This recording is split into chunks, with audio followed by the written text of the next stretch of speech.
Assalamualaikum warahmatullahi wabarakatuh. Selamat pagi, dan yang kami hormati Ibu Dihari Suryaningrum selaku dosen pengampu mata kuliah Akuntansi Keuangan Lanjutan 2 kelas L. Di sini kami dari tim 4 akan memaparkan hasil diskusi kami mengenai review artikel Foreign Exchange. Next. Adapun anggota kelompok kami, yang pertama ada Duta Rahma Safira dengan NPM 165.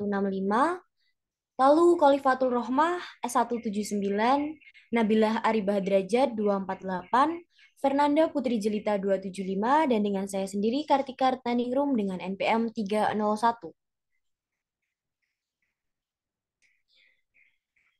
Yang pertama di sini mengenai pendahuluan. Foreign exchange sendiri merupakan pertukaran dua mata uang dengan nilai tukar dan tanggal penyerahan yang ditentukan pada saat transaksi itu dilakukan. Nah, fokus utama yang akan dibahas adalah mengenai apakah tingkat risiko keuangan yang terkait kewajiban suatu negara memiliki perbedaan yang signifikan antara mata uang domestik dengan mata uang asing. Nah, pada masa lalu, mata uang domestik itu sering dipandang lebih aman karena negara memiliki kendali penuh terhadap mata uangnya sendiri. Nah, namun pandangan ini telah berubah seiring berjalannya waktu, di mana hasil analisis data dari berbagai negara berkembang menunjukkan bahwasanya perbedaan peringkat risiko kedaulatan mata uang lokal dan juga asing semakin mengecil selama 2 dekade terakhir. Nah, makalah ini bertujuan untuk memberikan literatur mengenai faktor yang mendasari perbedaan risiko kredit dalam mata uang lokal dan asing.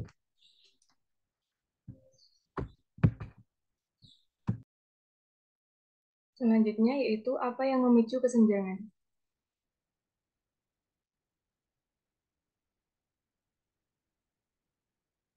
Terdapat 5 variabel yang memengaruhi kesenjangan. Yang pertama ada hipotesis inflasi, di mana tingkat inflasi yang tinggi akan menurunkan kelayakan kredit negara untuk utang dalam negeri dibandingkan dengan utang dalam mata uang asing, sehingga dapat meningkatkan kesenjangan. Begitu pula dengan tingkat inflasi yang tinggi dapat menurunkan kelayakan kredit negara untuk utang dalam mata uang domestik, sehingga dapat mengurangi kesenjangan. Untuk yang kedua yaitu hipotesis cadangan. Cadangan devisa yang tinggi di atas PDB akan meningkatkan kelayakan kredit untuk kewajiban mata uang asing sehingga dapat mengurangi kesenjangan. Yang ketiga, hipotesis original sin. Original sin yang lebih rendah atau pembiayaan utang internasional yang lebih besar dalam mata uang lokal akan meningkatkan kelayakan kredit negara lebih besar untuk kewajiban mata uang asing, sehingga mengurangi kesenjangan tersebut.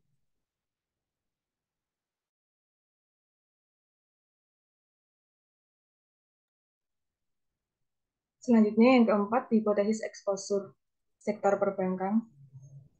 Semakin besar eksposur sektor perbankan terhadap obligasi pemerintah akan menurunkan kelayakan kredit negara karena saling memperkuat risiko negara dan sistem keuangan. Karena pengaruh ini diperkirakan akan berdampak lebih kuat terhadap kewajiban mata uang lokal, paparan sektor perbankan terhadap risiko negara akan mengurangi kesenjangan tersebut. Yang kelima yaitu hipotesis volatilitas falas global. Volatilitas falas global yang tinggi yang diukur dengan indeks volatilitas FX global JP Morgan, indeks VXYGL, menurunkan kelayakan kredit negara sebesar lebih besar untuk obligasi asing dibandingkan obligasi dalam mata uang lokal, sehingga akan meningkatkan kesenjangan.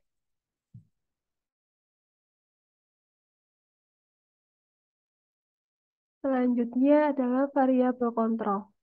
Sebagai variabel kontrol, mengambil ukuran kekuatan ekonomi, fiskal, kelembagaan, dan riwayat gagal bayar.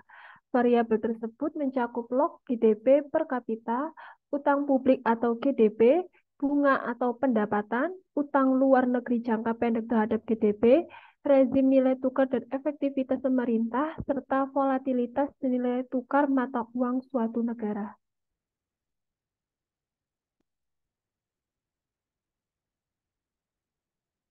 Terakhir, literatur terkait. Poin pertama, pada Parker 2003 memberikan gambaran awal mengenai kesenjangan peringkat negara dengan memperhatikan perbedaan antara peringkat negara yang lebih tinggi untuk mata uang lokal versus mata uang asing dan kurangnya hubungan antara denominasi utang dan kemungkinan gagal bayar. Yang kedua, dari Kisely dan Parker tahun 2006 menganalisis kesenjangan peringkat mata uang lokal dan asing untuk 101 negara. Dan yang terakhir dari Jeneret dan Soucy tahun 2016 baru-baru ini menjelaskan sektor perbankan yang lebih besar akan membuat negara cenderung tidak mengalami gagal bayar utang dalam negeri dan menemukan bahwa tingkat inflasi yang tinggi membuat suatu negara lebih besar kemungkinannya untuk tidak membayar liabilitas dalam mata uang lokal.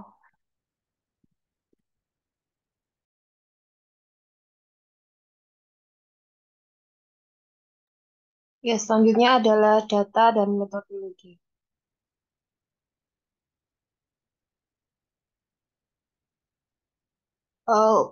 Pada artikel ini, data yang digunakan yang pertama adalah peringkat kredit mata uang asing dan lokal.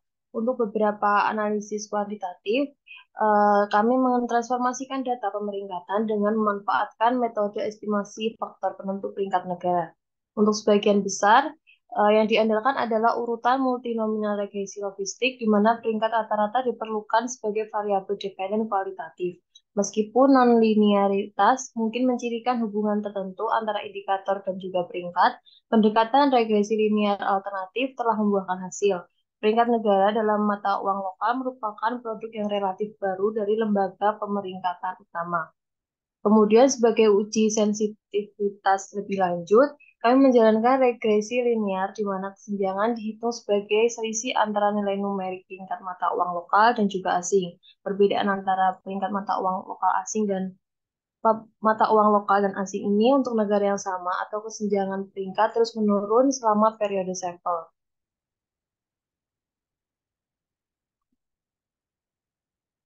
Kemudian ada variabel penjelas, di mana variabel penjelas yang peneliti gunakan adalah untuk menguji hipotesis antara inflasi hasil cadangan devisa, surat utang internasional, dan pinjaman yang diterbitkan dalam mata uang domestik versus mata uang asing pada sektor perbankan, paparan terhadap utang pemerintah, dan juga volatilitas nilai tukar.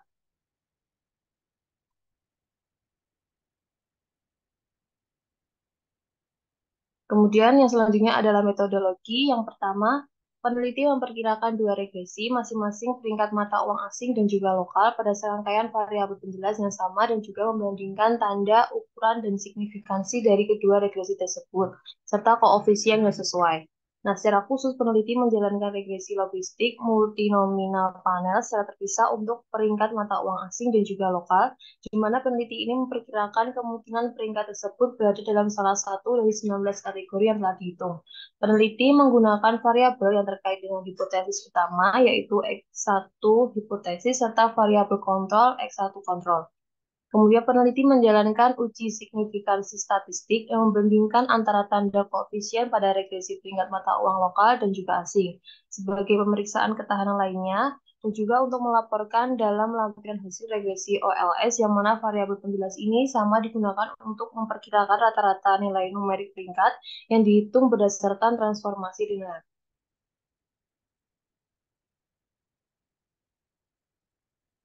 Kemudian metodologi yang kedua, peneliti ini fokus pada kesenjangan itu sendiri dan juga memperkirakan model logi terurut trinomial di mana peneliti memperkirakan kemungkinan kesenjangan peringkat berada pada salah satu dari tiga kategori, kurang dari atau sama dengan 0, antara 0 dan 2 takik, dan 2 takik atau lebih besar.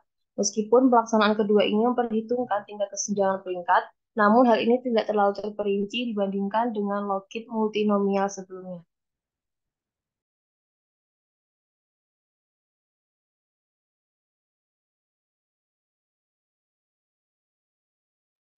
Untuk yang selanjutnya yaitu hasil. Terdapat tiga hasil dari penelitian ini, yaitu yang pertama, faktor pendorong risiko kedaulatan mata uang lokal. Nah, sampel regresi logistik terpisah untuk peringkat mata uang asing yang terdiri dari 56 negara berkembang dengan sampel untuk peringkat mata uang lokal berjumlah 47. Di sini terdapat dampak yang lebih besar terhadap kredit dalam mata uang lokal. Hasil ini konsisten dengan pandangan bahwa pada tingkat inflasi yang tinggi, dampak negatif terhadap kelayakan kredit dalam mata uang lokal bisa lebih besar karena meningkatnya biaya monetisasi dan dengan demikian meningkatnya insentif untuk gagal membayar utang dalam mata uang lokal. Selain itu juga terdapat temuan Jeneret dan Soucy 2016.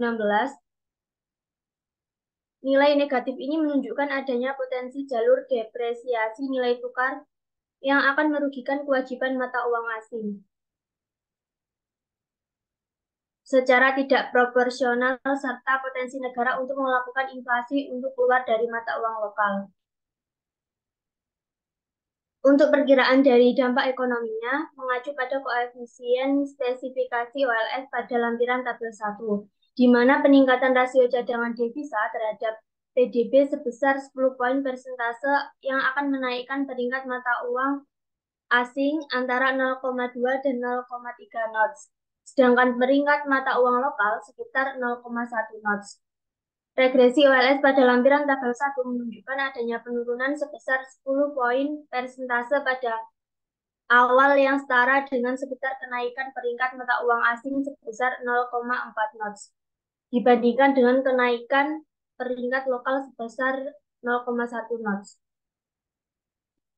Untuk hasil yang kedua yaitu memprediksi kesenjangan. Pada akhirnya, banyak temuan utama yang kuat untuk transformasi ke model linier. Estimasi regresi OLS di mana variabel dependen didefinisikan hanya sebagai rata-rata perbedaan knots pada peringkat mata uang lokal dan asing.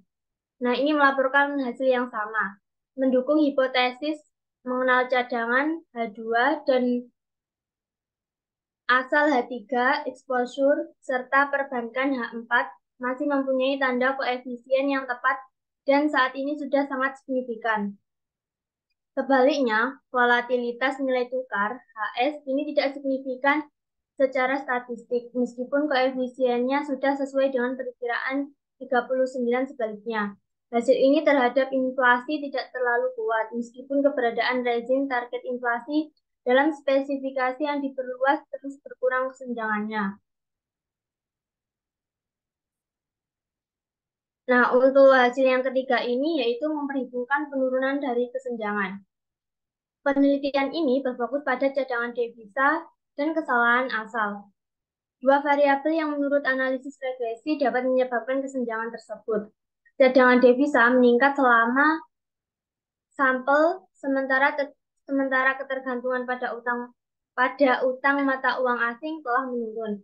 Jika digabungkan dengan tanda-tanda koefisien dalam regresi pemeringkatan, hal ini menunjukkan bahwa masing-masing variabel dapat menyebabkan penurunan kesenjangan selama periode sampel. Sebagai latihan indikatif, peneliti mengambil rata-rata bergulir selama 3 tahun dari kedua variabel penjelas dan mengalihkan perubahan dari observasi pertama hingga observasi terakhir, yaitu nilai 2015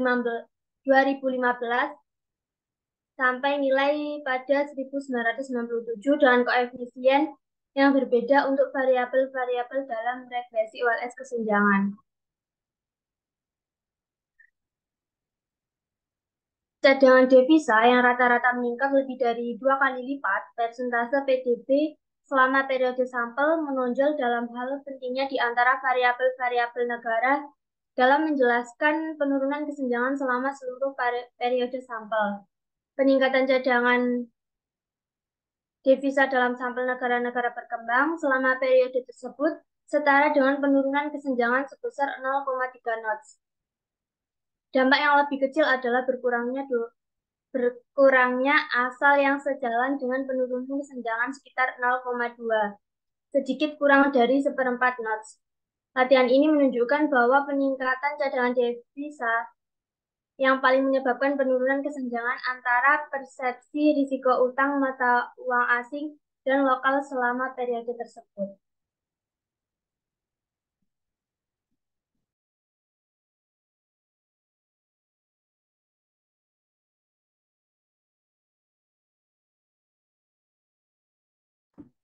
Next.